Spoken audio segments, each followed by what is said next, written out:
አባዬ ታሞ ሆስፒታል ነው ያለው። ለሱ ምግብ አድርሼ ሊመጣ ስል ዶክተሩ ፈልግሻለሁ ብሎኝ ከሱ ጋር እያወራሁ እኮ ነው የቆየሁት። አየሻት አይደል ድፍረቷን ባዩሽ። ሜላት እንዴ ለምንድን ነው እችን ልጅ ማትረጃት? አባቷ ሆስፒታል ተኝተዋል አይደል እንዴ? ሀና አባቴ ታሞ ሆስፒታል ነው ያለው።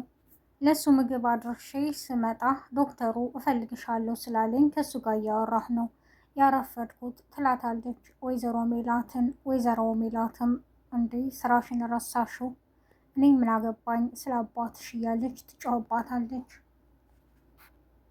ወይዘሮ ባዩሽም ወይዘሮ ሜላትን ትቆጣለች።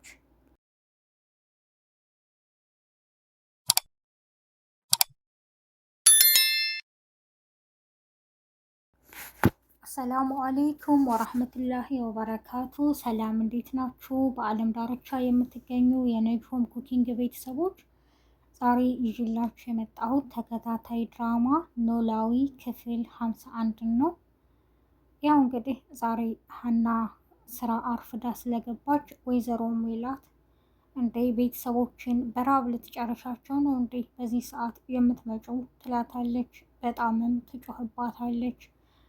እትዬ ይቅርታ ያድርጉልኝ፣ አባቴ ስለታመመ ሐኪም ቤት ምግብ አድርሼ ስመልስ ዶክተሩ ፈልግሻለሁ ስላለኝ ከሱ ጋር ቆይቼ ነው ትላታለች። እኔ ስለ አንቺ አባት አይመለከተኝም በማለትም ትጮህባታለች። በዚህን ጊዜ ነበር ወይዘሮ ባዩሽ ከመታጠቢያ ቤት ስትወጣ እንዴ ምን ሆናችሁ ነው የምትጫጫሁት በማለት ትጠይቃታለች። የውልሽ የምትመልስልኝን በማለትም ትነግራታለች። እንዴ ሚሉ ምነካሽ? ልጅቷ እኮ እውነቷን ነው።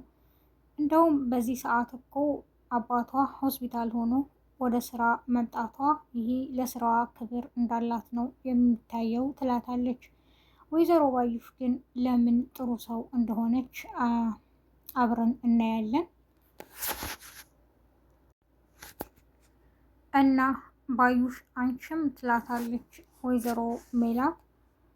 አዎ ስለዚህ ልጅቷ ታሳዝናለች፣ እዘኝላት፣ አትጩሂባት ትላታለች። ሀናም አባቴ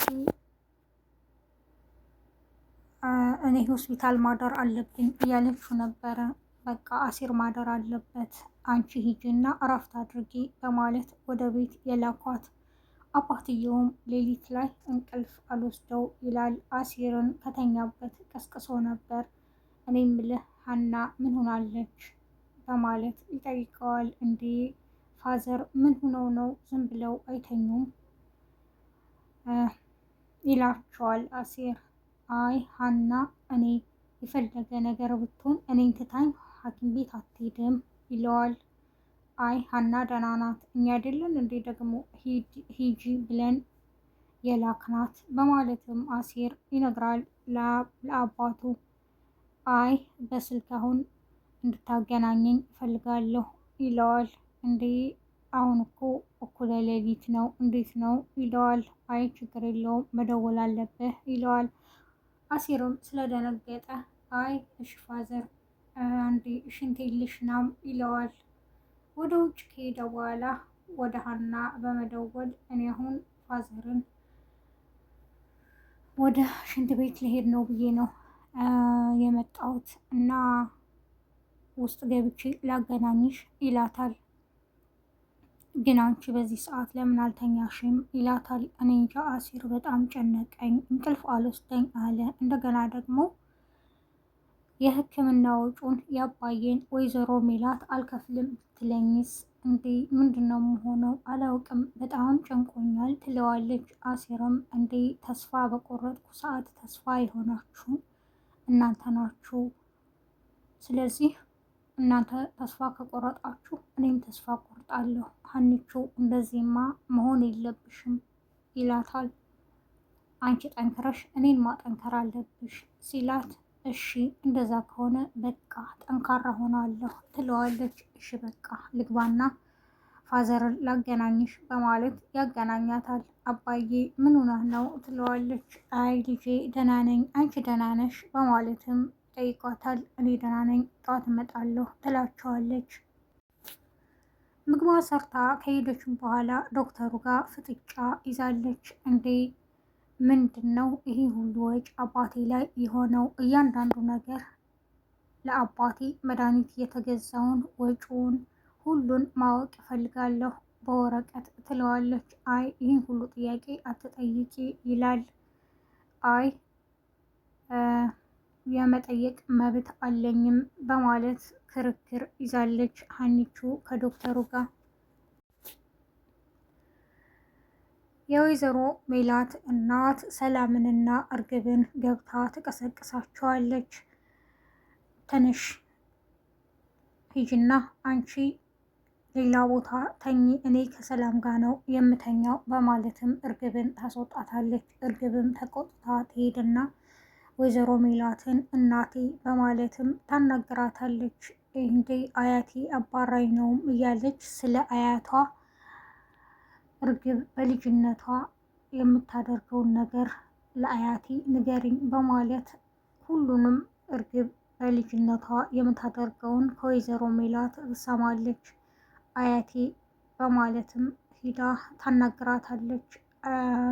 እንዴት አያቴ አልሽኝ ትላታለች። በቃ ትላታለች።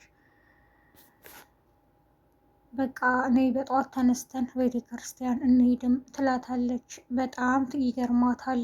በመቀጠልም እጇን እስስማታለች። እጇንም ትመነጥቃታለች። እንዴ ወደ ቤትም ተመልሰው ከመጡ በኋላ እማዬ አንቺ እኮ እርግብ በልጅነቷ አያቷን የምታደርጋትን የነገርሽኝ ሁሉ ሳደርግ ያው እጇን መሳም አትወድም ብለሽኛል ነበረ። እጇን ስስማትም እጇን ቀማችኝ ትላታለች።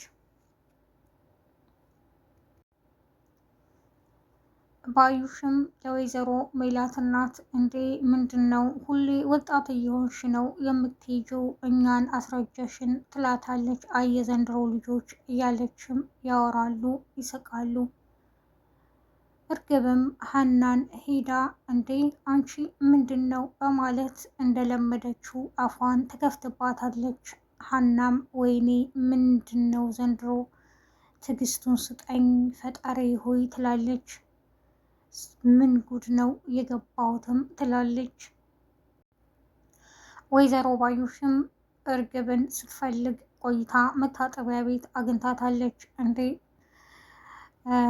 እዚህ ነሽ እንዴ በማለት ቀስ ብላ ትገባና እንዴ አክስቴ ምን እየሆንሽ ነው? እዚህ አንድ ላይ ቢሆን የምናወራውን ቢሰሙ እኮ አለቀልን ውጪ ትላታለች። አትፍሪ በማለትም ትነግራታለች። እንዴ አሁን የምርመራ ውጤቱ መጥቷል፣ ስለዚህ ነገ አብሬሽ አልሆንም እንዳትደናበሪም ትላታለች። ምን ማለት ነው? አብረሽን ብትኖሪ ደስ ይለኛል ትላታለች። ግን ምንድን ነው እንደዚህ እርግጠኛ እንድትሆኚ ያደረገሽም ትላታለች። እኔ የሆነ ነገር ሳላደርግ ተረጋግቼ አልቀመጥም፣ ስለዚህ አትፍሪ ትላታለች። እንዴ ችግሩ እኮ እውነታው ቢታወቅ ለአንቺ ሳይሆን ለእኔ ነው ትላታለች። ምነው ከምቾት ከዚህ ቤት እንዳትወጭ ፈራሽ እንዴ ትላታለች። አይ እሱ አይደለም ትላለች እርግብ። ወይዘሮ ሜላትም አሁንም ዛቻዋን ቀጥላለች። ይህ ምርመራ ይምጣና እውነቱ ይወጣል፣ ይችልሽ ከዚህ ቤት መንቅሬ ነው የማስወጣት ትላለች። ወይዘሮ ሜላት መቼ ይሆን የምትጸጸተው? ባደረገችው በተናገረችው ያው ከምርመራ በኋላ በጣም እንደምትጸጸት እርግጠኛ ነን ካየነው አንጻር። ወይዘሮ ባዩሽ ደግሞ ያው ተንኮሏን ቀጥላለች። ለነ ሜላት ሌላ ነው የምታወላው፣ ለነ እርግብ ሌላ። ዶክተሩም ወደ ወይዘሮ ሜላት ደውሎ ወይዘሮ ሜላት የምርመራ ውጤቱ መጥቷል ይላታል። እንዴ ታዲያ ማን ነው ልጄ በማለትም ትጠይቀዋለች። እኛ ወረቀት ከፍተን ማየት አንችልም፣ የዲኤንኤ ውጤት ታሽጎ ነው የሚመጣው፣ ስለዚህ መክፈት የምትችሉት እናንተ ናችሁ፣ ነገ መታችሁ መውሰድ ትችላላችሁ ይላታል። ሀናንም ወይዘሮ ሜላት ትላታለች። ስሚኝ የምርመራ ውጤቱ መጥቷል ትላታለች። የምን ምርመራ ትላለች ሀና ሀሳብ ውስጥ ስለነበረች። እንዴ እሱም ጠፋሽ ልጅ ነኝ ብለሽ አይደል እዚህ ቤት የተገኘሽው ትላታለች። እሺ እትዬ ችግር የለውም ትላለች ሀና። ውድ ቤተሰቦቼ ነጂሆም ኩኪንግን ላይክ፣ ሸር፣ ሰብስክራይብ በማድረግ እስከ መጨረሻው አብራችሁን ስለቆያችሁ አመሰግናለሁ። አዲስ ለምትመጡ ቤተሰቦቼ ላይክ፣ ሸር፣ ሰብስክራይብ በማድረግ የነጂሆም ኩኪንግ ቤተሰብ ይሁኑ። በቀጣይ ክፍል እስከምንገናኝ የዛሬው ክፍል ይህን ይመስል ነበረ። ሰናይ ጊዜ ይሁንላችሁ ባይ